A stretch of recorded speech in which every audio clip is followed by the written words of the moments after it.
Frumily, we have a new theory chart that I've been working on regarding where the monsters come from or how they came to be in different eras of From. And yes, we will be talking about the infamous Julie monster and the Easter egg that nobody else has pointed out regarding something he's wearing. And we will also be discussing the Boy in White's origins as well. Before we get started, please know that the entire time I've been working on this, although it's not 100% complete, it's at a good stopping point, my face looked just like Jade in that scene from season 3 while I was making this. Let's get right to it. We know that the cycles began in 1506 when Tabitha and Jade's original lifetimes began, and the townspeople around them, the kids, for immortality. But the series has never really given us a major flashback outside of Tabitha's childhood dream to see what any of the monsters looked like before the current modern day cycles. So since we know from Tabitha's lighthouse dream at the end of season 1 that the cycles began in 1506, we're going to just speed it up to the 1864 fifth cycle and the 1883 sixth cycle. Now, to give you some additional context, I believe that the 12 monsters we saw in the tunnel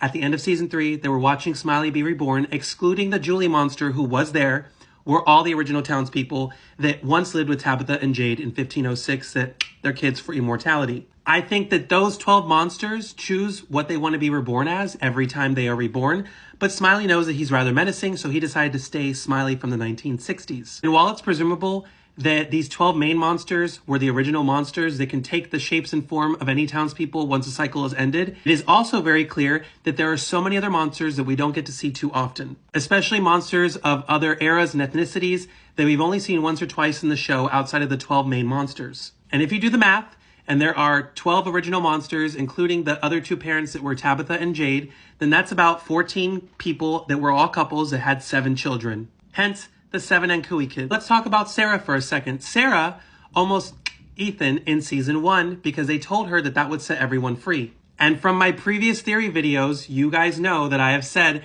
that if Sarah had gotten away with doing that to Ethan, that the cycle would have reset, the town would have been remade in Ethan's current modern day imagination, and Sarah would have been reborn into one of the monsters. Not that Sarah would have been rebirthed as a townsperson originally from 1506 as a monster, but that Sarah herself would become a new monster addition to the town. And for me, that's kind of how it explains that there are additional monsters that have added over the years and over the cycles compared to the original 12 monsters that the town and the immortality was built off of. So with all that context given, let's start with 1883, the 6th cycle, because I feel like season 3 was giving us a big clue to the history of a specific monster, that being the cowboy monster, who is most famous for what he did to Boyd and Tai Chen in the barn at the beginning of season 3. I believe that this person either was going to do what Sarah did or did what Sarah did, but it did not reset the cycle. And so he was able to either be a monster from the original townspeople that took form as a cowboy, or a cowboy who got stuck there and got turned into a monster, because in the late 1800s,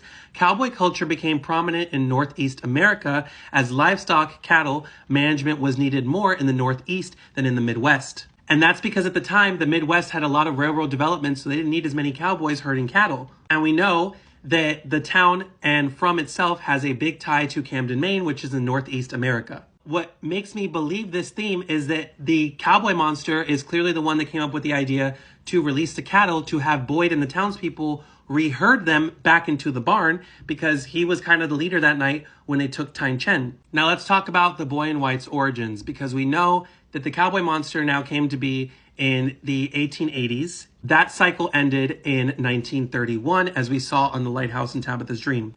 And when I looked up children's clothing from the 1930s, the fashion and the style matched exactly to that of the Boy in White. So the town, the Boy in White, which closed the cycle out from the last 50, 60, 70 years, since the outfits match, it's presumed that the Boy in White's soul stood stuck in From. And perhaps his very own parents are 2 of the monsters that we don't know who they are yet, but we have seen before. Now, I saw a creator on here who very illogically pointed out that the town is made in Ethan's imagination. Ethan is not from the 1930s, but the Boy in White is.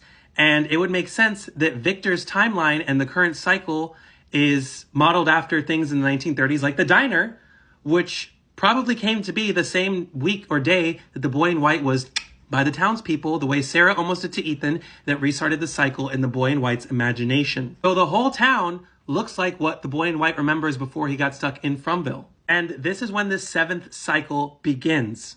In the 1940s, it was very popular for nurses to wear these little wingtip boat hats And that's the only era they've worn them in. I did a lot of research. The 1940s is the heavily prominent nursing fashion where this is from. Hence, the two nurses that we see, they had the same 1940s style. Then a decade later, someone from the 1950s probably came to town who looked like a mechanic dressed in this overall suit from the gas station mechanic pumps of the 1950s, where this was a very prominent attire as well. And we've seen this on this monster who is dressed like a mechanic. And then if we skip another decade forward to the 1960s, we have the housewife who was the monster in the cave that warned Victor about coming down there again and them making him stay one day. Her hair, her outfit, her style, her little bandana on top of her head, all of that is in line with the housewives of the 1960s style. But also from the 1960s, we have the fashions of Smiley and the old lady from season 1, episode 1 at the window, who took out the little girl. I think this would explain Smiley's fascination with the bus when he was fake driving it in that one scene. Because at the time, in the 1960s, cars were not as advanced as they are now, and maybe that was when a lot of people started getting access to vehicles, and he missed driving his first car. But it could be clearly seen that with the style and the way he dresses and the way his hair is combed, that Smiley originated from someone in the 1960s. And so did the old creepy lady with the bonnet who apparently floats at the window.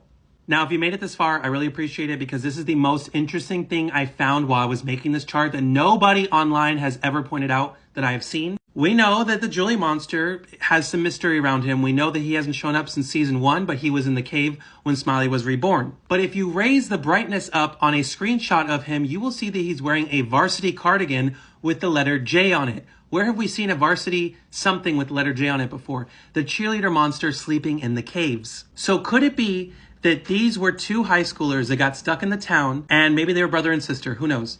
But they were varsity cheerleaders and football players who both had Letterman J's on their outfits. Maybe they were in line with people like Nathan and Sarah. They were a brother and sister who came to town, and the sister, one of the kids, but that did not necessarily restart the cycle. Maybe they tried to, and then either the monsters were reborn as these two, or these two became monsters for something they did in the town to the people. But it is very clear that these two go hand in hand because of the J Letterman. They are the only two characters on the show that are monsters that wear similar attire. So will we see Julie's story walk into the 1970s or 1980s of Frumville and meet these characters before they turn into monsters? I think Julie finding the 1980s and 1970s clothing in the basement with Elgin was a big clue to a future storyline for her story walking in one of the next seasons. And what makes me believe that is that only a few years later in 1978, the 8th cycle began and Victor meets the boy in white, because Victor was supposed to meet the same fate as the boy in white did in 1931, but he did not, which means that we are still in the 8th current cycle when the Matthews family arrives to Frumville in 2022. While we do know that the 12 original monsters can be reborn at any time that they are taken out as a new person or a previous version of themselves, we don't know necessarily how newer monsters are added to the group over the years. It can be presumed that they do the same thing that the original townspeople did to the kids in each cycle, and that's what resets it. However, we still don't know until we get a future season that tells us exactly what is going on. Thank you guys for watching. I hope you enjoyed this video. Let me know in the comments below any thoughts, extra theories, or add-ons you want to put to this map. I had fun making it, and I hope to bring you something else again soon.